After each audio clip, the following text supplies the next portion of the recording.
Hello, ladies and gentlemen. I'm going to do the Facebook Live a little early today. And I just want to end out the year talking about Malachi chapter number 3, verses 16, 17, and 18. Now remember, in Malachi, the Israelites of this day, and remember this is not quite 400 BC. They have been arrogantly speaking against God. They have been questioning what good does it do to serve the Lord. And they have been questioning God's love, God's care. And apparently, there is either a group of people who either have repented because of Malachi's words, or these are individuals who were not part of the people who were rebelling against God. And it says, let me just start reading Malachi 3, verse 16. Then those who feared the Lord spoke to one another, and the Lord gave attention and heard it. And a book of remembrance was written before him for those who fear the Lord and who esteem his name. They will be mine, says the Lord of hosts, and on the day that I prepare my own possession, I will spare them, as a man spares his own son who serves him, so that you will again distinguish between the righteous and the wicked, between the one who serves God and the one who does not serve him.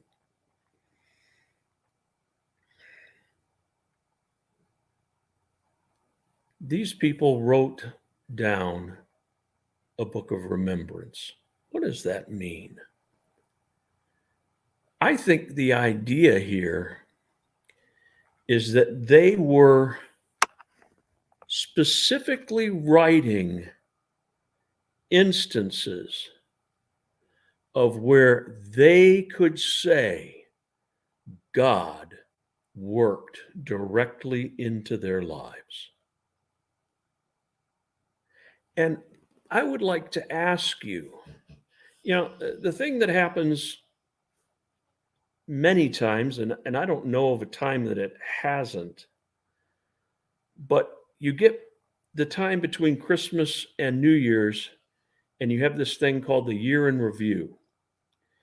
And they do it in the news. They do it.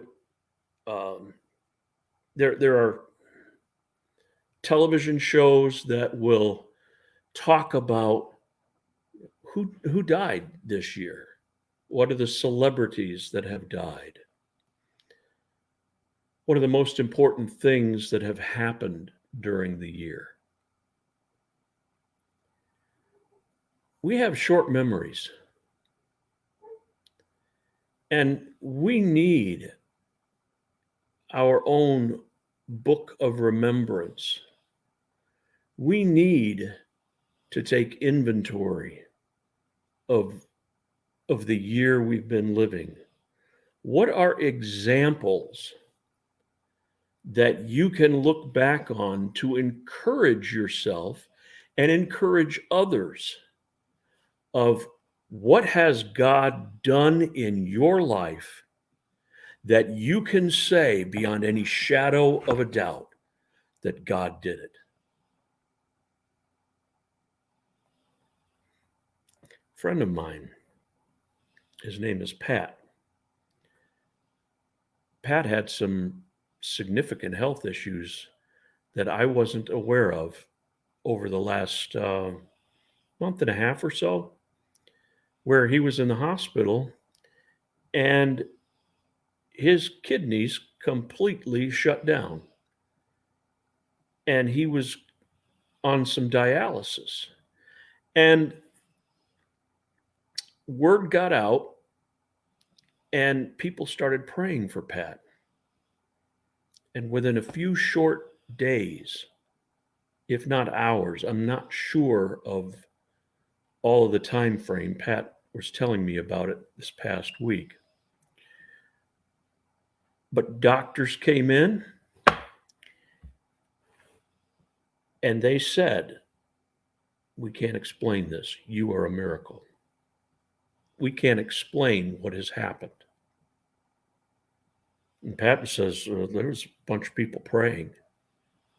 And they said that was it. God stepped in and saved his life, turned his kidneys back on. Now he's dealing with issues of stamina. He doesn't have the strength. And, I understand that. I had sepsis. And I had sepsis in February. And, I went into the hospital right after right on Valentine's Day night. I was in the hospital 5 days, and I did not begin to even feel somewhat myself until sometime in April. And, I don't know everything that Pat's gone through, but, I understand the idea of losing stamina. But God stepped in my life, because a lot of folks don't live through sepsis.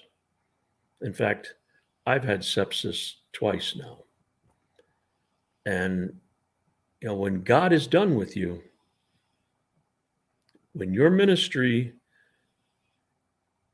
is complete, God will take you home. Until that time, we're to be about the business of the Lord. And what I would like to just encourage you, this is the end of 2021. We've only got 3 more days. Friday night will be New Year's Eve.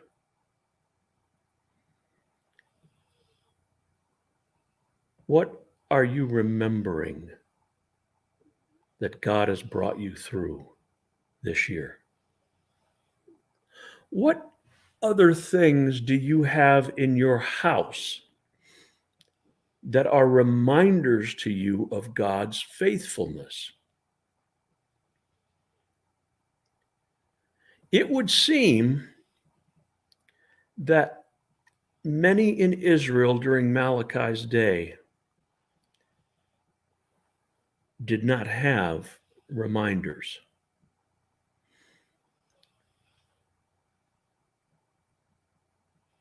They were not obedient to the law that Moses had written. In the book of Deuteronomy, the word remember occurs 14 times. Moses is trying to instill into the people of Israel, before they cross into the promised land, to remember what God has done. You see, as I started out with this discussion, that we have short memories. And let me just give you an example through Israel. They were not out of Egypt very long, just maybe a month or so, maybe 50 days. When Moses is receiving the law on Mount Sinai from God, what are the people doing? They made a golden calf. They called it what what delivered them from Egypt.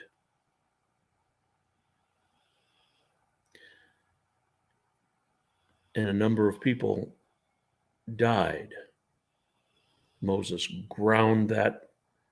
had that bull ground up into dust and made these people drink it.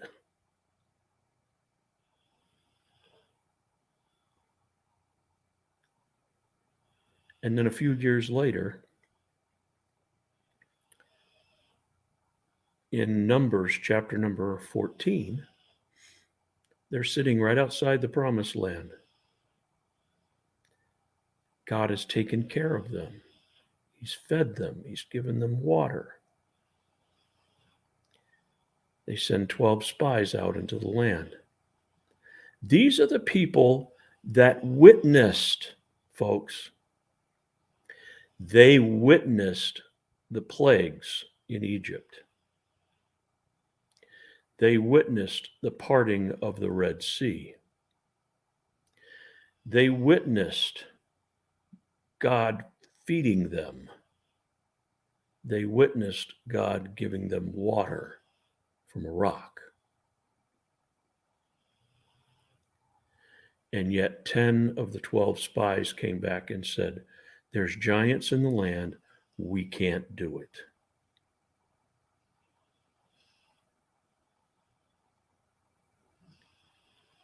And Moses keeps saying, "Remember, remember, remember, remember."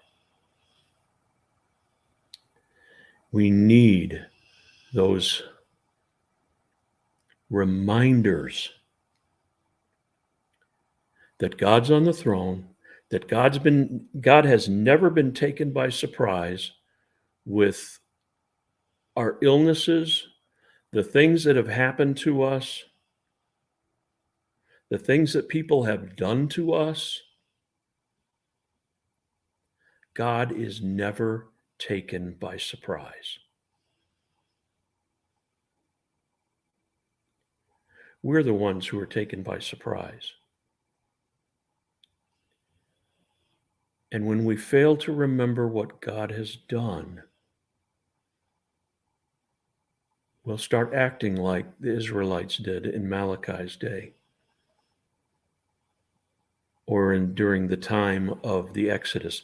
Is God among us or not? They said. Some of these people had the audacity to say, it would be better if we just went back to Egypt than to die in the wilderness.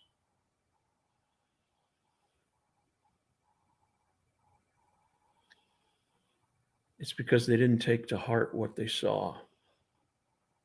They didn't take to heart the experiences that God gave them to validate their faith.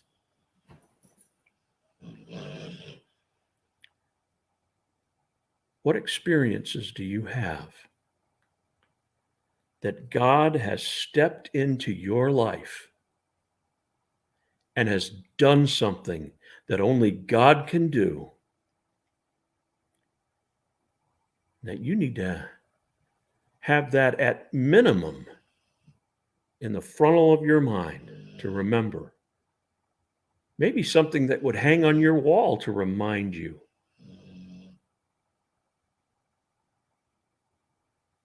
What are the things that God has done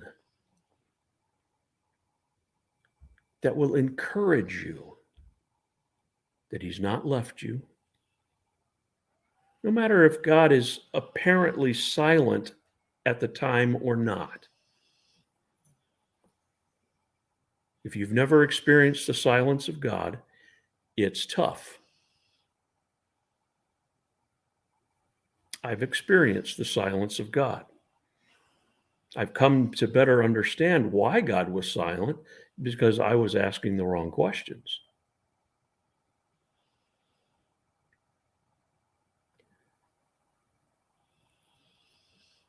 Sometimes we do experience God's silence. He wants to know whether we're going to be faithful, whether we feel Him or not.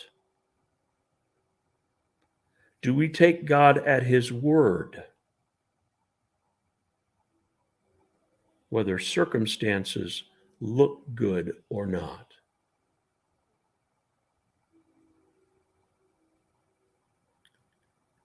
These Israelites spoke to one another, and the Lord listened. They wrote a book of remembrance before God, and God's response is, they're going to be mine. And on the day I prepare my own possession, I will prepare them as a man spares his own son.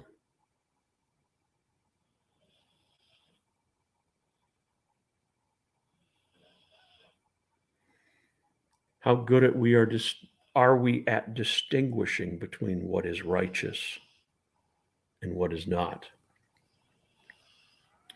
Book of Isaiah talks about a time in Isaiah's life. He says, woe to those who call evil good and good evil, who substitute light for darkness and darkness for light, substituting bitter for sweet and sweet for bitter. We live in a day like that. Woe to him who calls evil good and good evil. We are living in those days, ladies and gentlemen.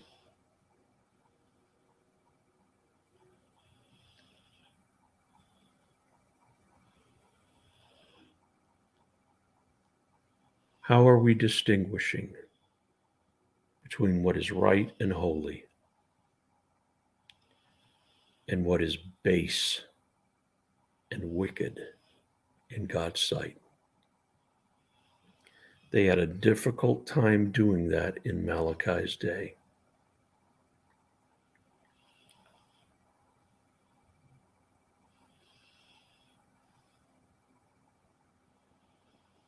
We won't have a difficulty distinguishing those things when we are reminding ourselves of our relationship with God, His promises to us, and reminding ourselves of what God has done in the past for us.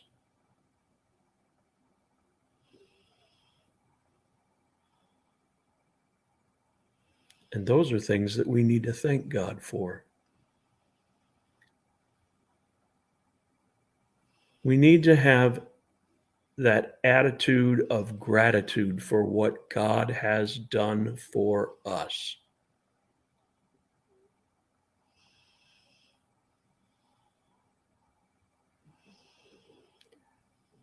Do we have an attitude that demonstrates gratitude to the Lord?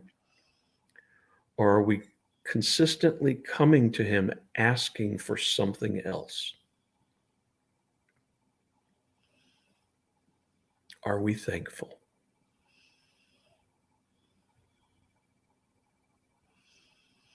So I challenge you at the end of 2021 to remember. That's kind of a similar phrasing in the end of Ecclesiastes. Remember your Creator in the days of your youth.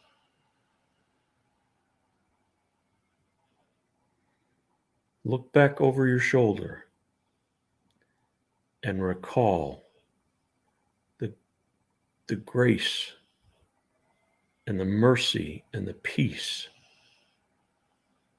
God has given to you. Look back over your shoulder and consider the protection that God has given you. What has God spared you from?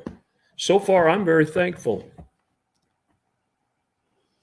My family, we have been spared from COVID so far.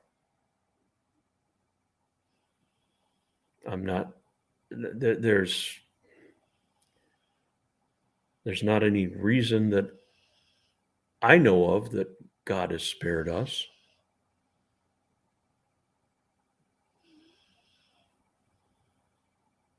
but I'm thankful. Doesn't mean I won't get it tomorrow, but I'm thankful so far.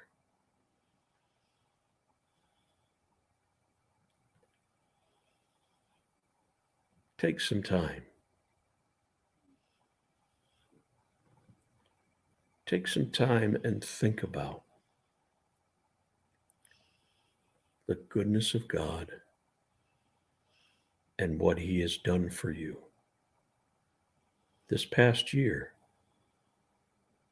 Maybe go back a few years and just think about, remember His kindness, His mercy, His grace. It's a hymn I don't hear very often anymore.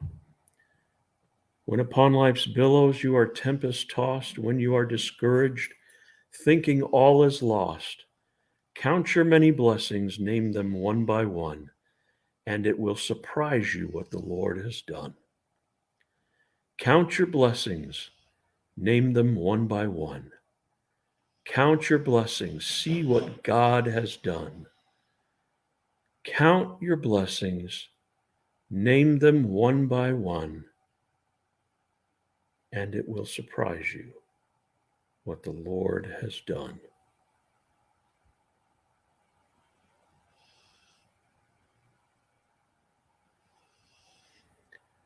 May the Lord bless and keep you, cause His face to shine upon you, be gracious unto you, and give you peace.